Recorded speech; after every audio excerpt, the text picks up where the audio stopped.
Welcome back. I'm just going to let that fly sit there for this intro. Might be catching a fish without doing anything, dead sticking that fly. It can happen. So yeah, Tenkara fly fishing on this ditch. Had to come this way. Thought, let's break out the Tenkara for the first time this year. Now, I gotta tell you, I did come this way to check the P.O. box, right? However, I thought the water up this far, up this ditch, opposed to all the way down the ditch where it dumps into the bayou down there, I thought it'd be cleaner up here. It is a bit cleaner than that water down there. However, look at all this scum.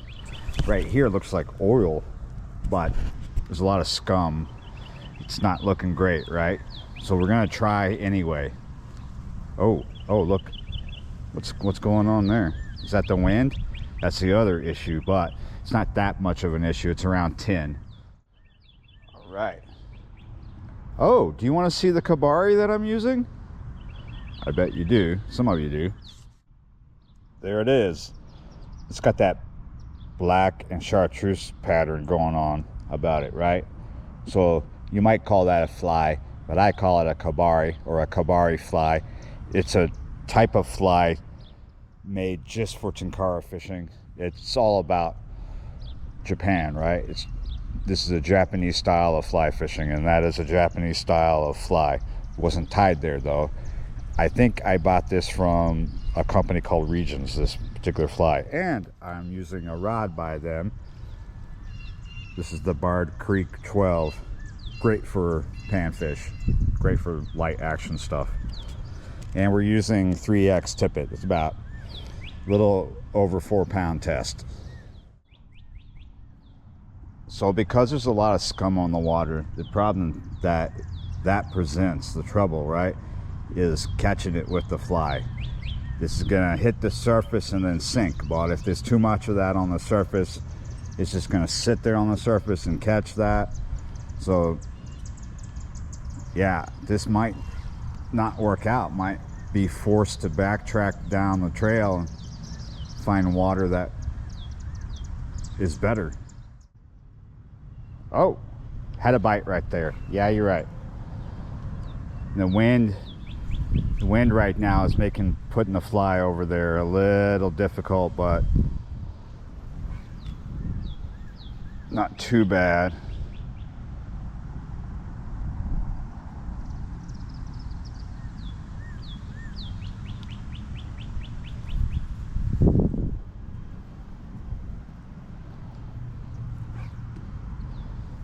I've done several casts without checking to see if I have anything like snodgrass or whatever stuck to the fly. There's a bite right there. Something little came.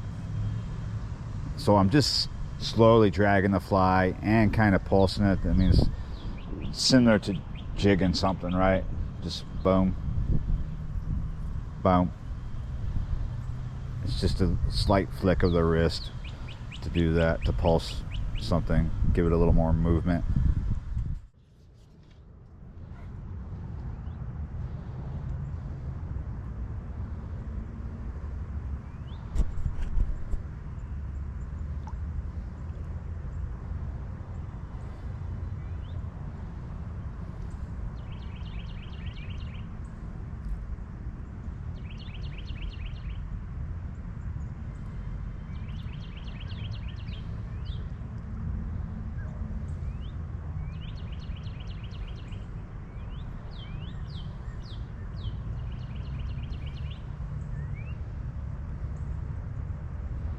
Oh, there we go.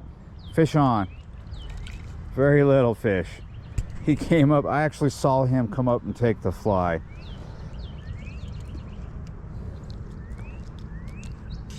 The possibility of catching big fish doing this is there, but you definitely will catch everything because it's such a small hook.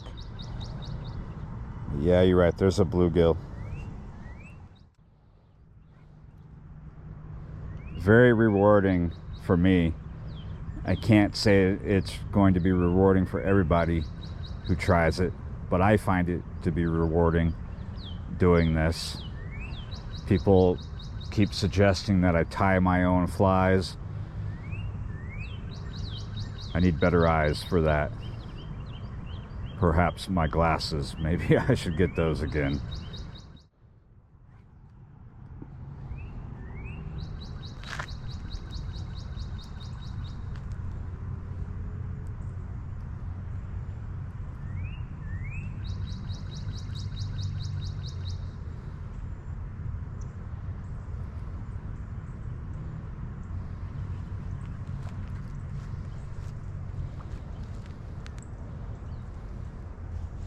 Lots and lots of disturbances going on left and right. A lot of it I would say are turtles, because I believe a lot of it is. Can't all be turtles. It is after 4 o'clock right now. Sunset is around 7:30. Probably just going to be here for a little bit, see if we can get anything better than what I've already got.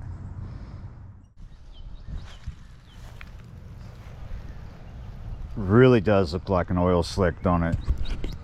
Right in here along this bank.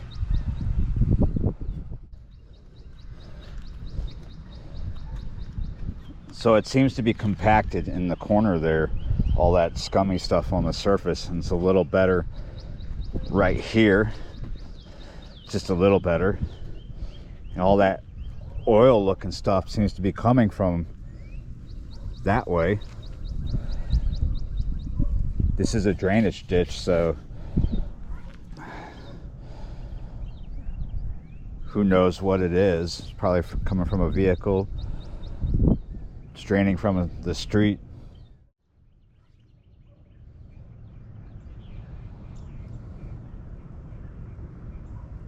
There we go. Nice one.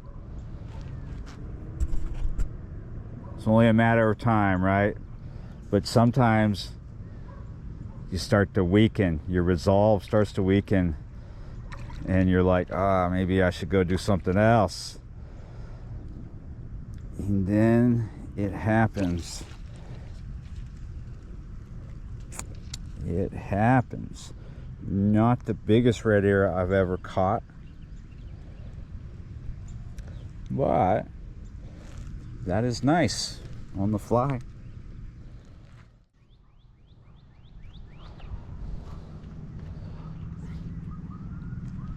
I'm just not going to focus on the corner like I usually do. It's just too scummy, too many problems fishing the fly. But there seems to be right here in this area some fish. Right before I caught that red ear, I did get ghosted.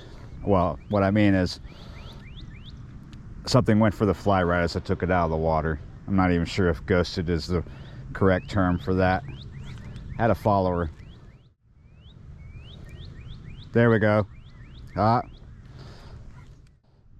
No redemption for me quite yet. That was probably a small fish that I just missed. Felt like it. But things can be deceiving with the fly sometimes when you miss a fish. You think it's a little thing you just missed because you didn't feel much. But honestly, when that red ear hit, I didn't feel much until he started running. Look at this guy cruising through. That is a really nice looking spotted gar. Look at it's like leopard print gar. Oh, he's going for my fly. I just put my fly out in front of him. Did he grab it? Nope. Ooh, but he is game for anything popping on the water. And he's not absolutely. Oh. Oh.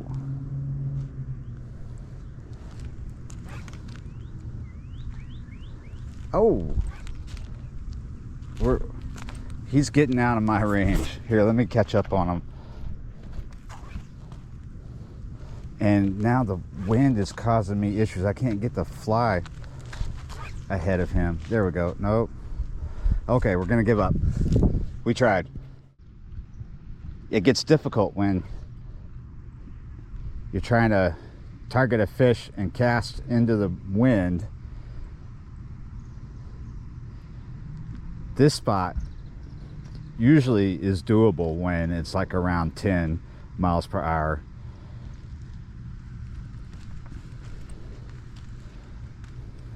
Doable for this, for Tenkara. I'm looking forward to going somewhere totally different to do this, to do Tenkara fly fishing. When I do it here in Southeast Louisiana, primarily I'm catching panfish, cichlids, sometimes little bass. But I would love to go, and I am going to go somewhere where we can get trout. Yeah, I know in winter they do stock ponds with rainbows, but 9 times out of 10 you're not going to do so well on those types of stockies using artificials. You're going to do better using corn, because that's pretty much what they feed them at, you know, at the fishery they come from. That they give them a corn-based feed. So then when they put them in these ponds, they're not going to automatically like, oh, now it's time to hit MEPS or something. They're going to be looking for corn, and maybe night crawlers will work.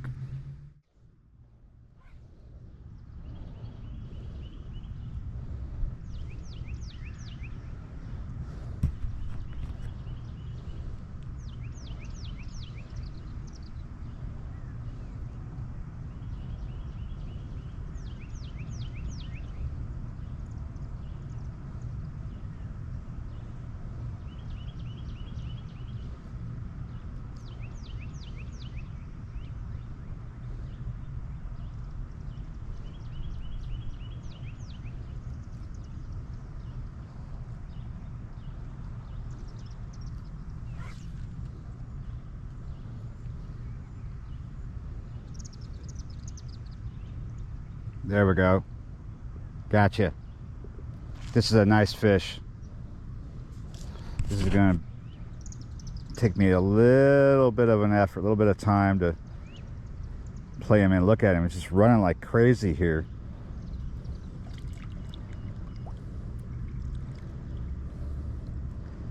Not a hard hit. Another nice red ear.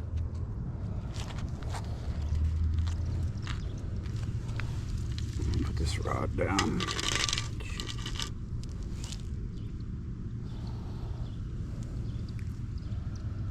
Not bad.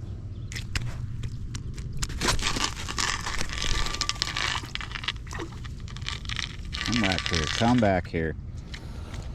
Ah, okay. Okay. I was going to keep you, but I'll catch you next time.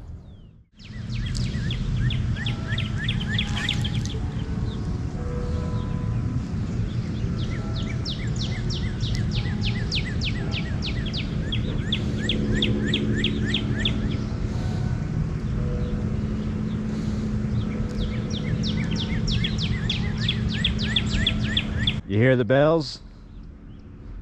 They mean something. I'll tell you exactly what they mean here in a hot second. Let me get this. Those were the 5 o'clock bells. Yeah, you're right. I only wanted to fish here for an hour. Then I'm going to go to another spot, right? Another video, because I got rain days coming. My goal has been for a long time to have a video every day. It's not always tenable. Sometimes you got to shoot 2 of them in a day. I wanted to see what we could do here in an hour on the fly.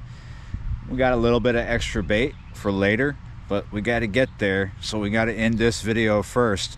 Thanks for watching, guys. Liking, sharing, commenting, subscribing, being a member of the channel, and I will see you next time. Yeah, you're right.